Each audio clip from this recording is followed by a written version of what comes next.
नमस्ते मित्रों। आज हम ध्यान के अलग अलग टेक्निक के बारे में जानने की कोशिश करेंगे।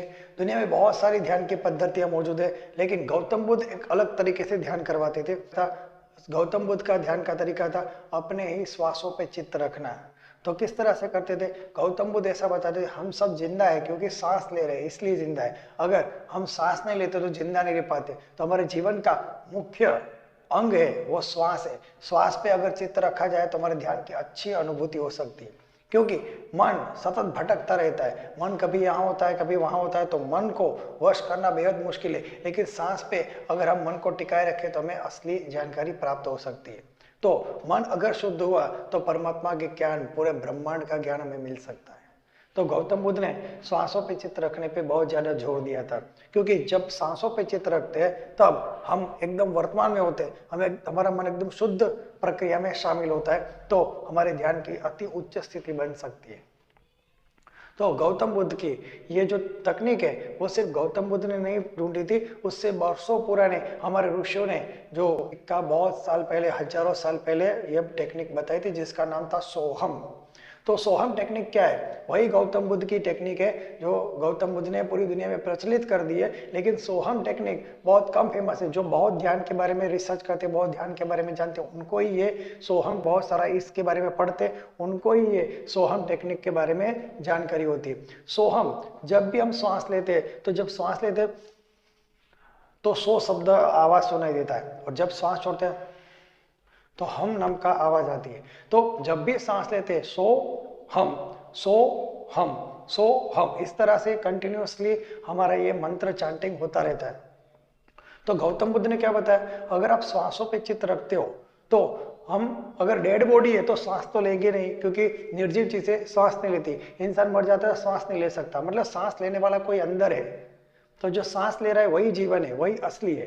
तो जो सांस खींच रहा है, जैसे कि सांस यहाँ से गई और यहाँ तक पहुंची, फिर सांस यहाँ से वापस मुड़ के जो सांस पे से बाहर निकलती, तो जहां से वापस मुड़ रही है वहीं पे सांस लेने वाला मौजूद था।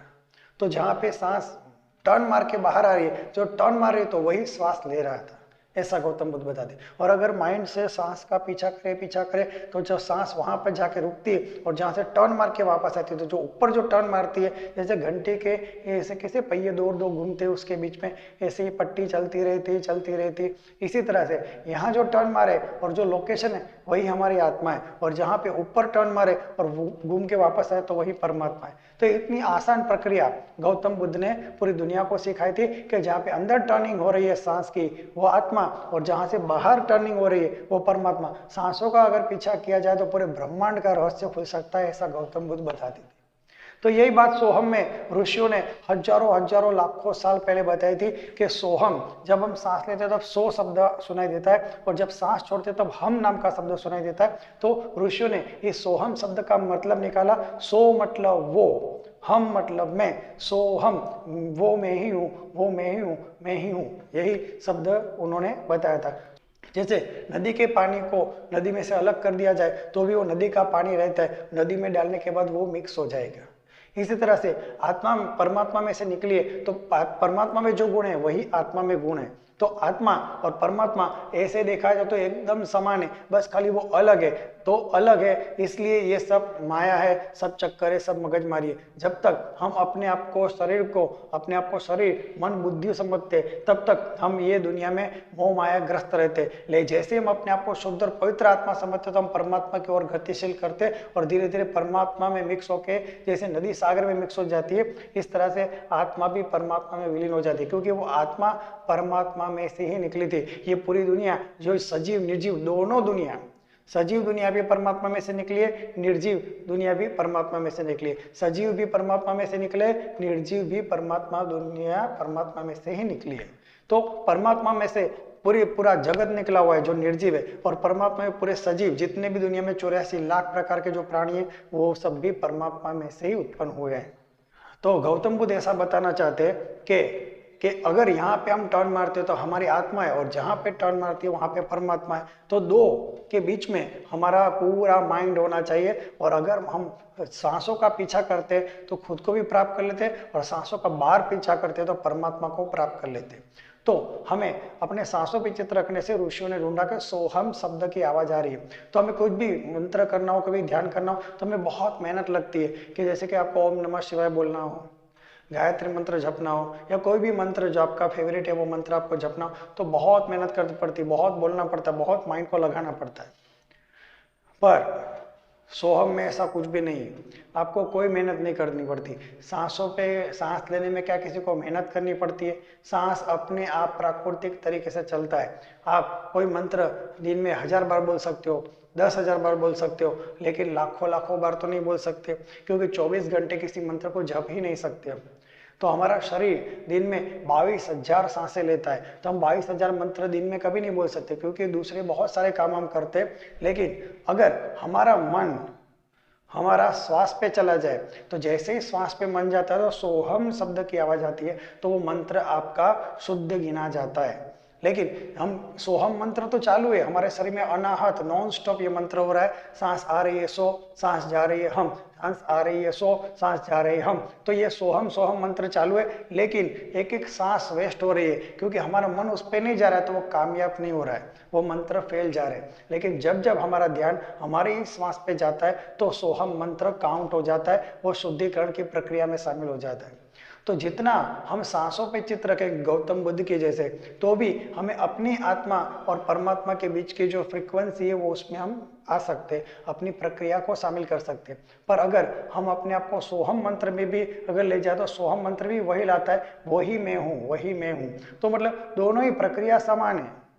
गौतम बुद्ध ऐसा बताते हैं, जब तक हमारे मन बुद्धि और शरीर है, हमारी 5 इंद्रिया है, वो कभी भी परमात्मा को नहीं जान सकती, क्योंकि मन बुद्धि इंद्रिय से छोटे छोटे परमाणु, कण, जीव जंतु, सूक्ष्म जीव, बैक्टीरिया, वायरस भी नहीं दिखते, तो परमात्मा कैसे देंगे? क्योंकि परमात्मा सूक्ष्म से भी सूक्ष्म है।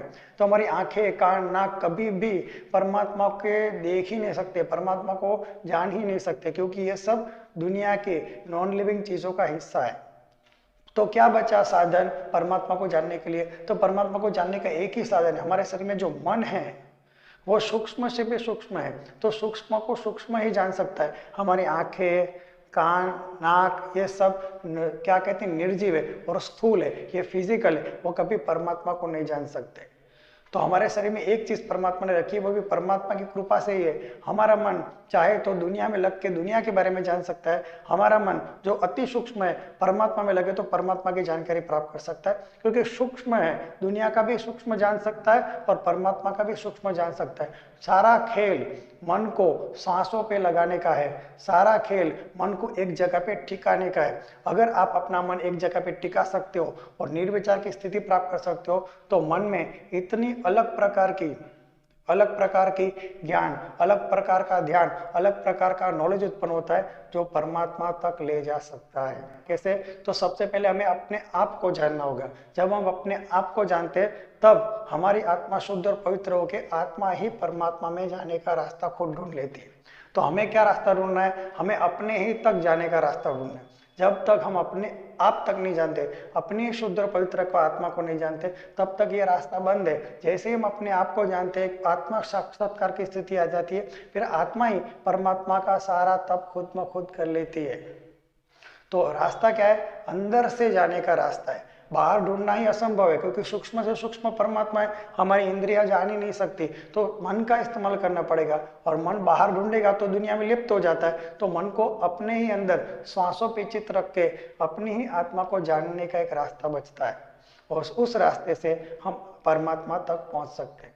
तो चाहे सोहम मार्ग चुनो कि ये मंत्र नॉन स्टॉप बज रहा है, तो उस मंत्र पे सिर्फ ध्यान देने से ही ये मंत्र एक्टिवेट हो जाता है, या फिर सांसों पे चित रखो तो भी वही है।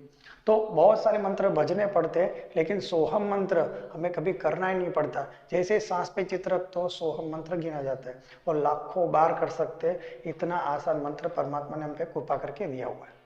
अगर वीडियो अच्छा लगा है तो शेयर और सब्सक्राइब कर सकते हैं, ताकि सांसों पे चित्र रखने का ध्यान का कितना महत्व है वो हम सब लोगों को बता सके। और नेक्स्ट वीडियो चाहिए तो सब्सक्राइब कर सकते हैं, ताकि नेक्स्ट वीडियो जैसा ही मेरा है आपको मिल जाए। सुनने के लिए थैंक यू। जय गुरुदेव।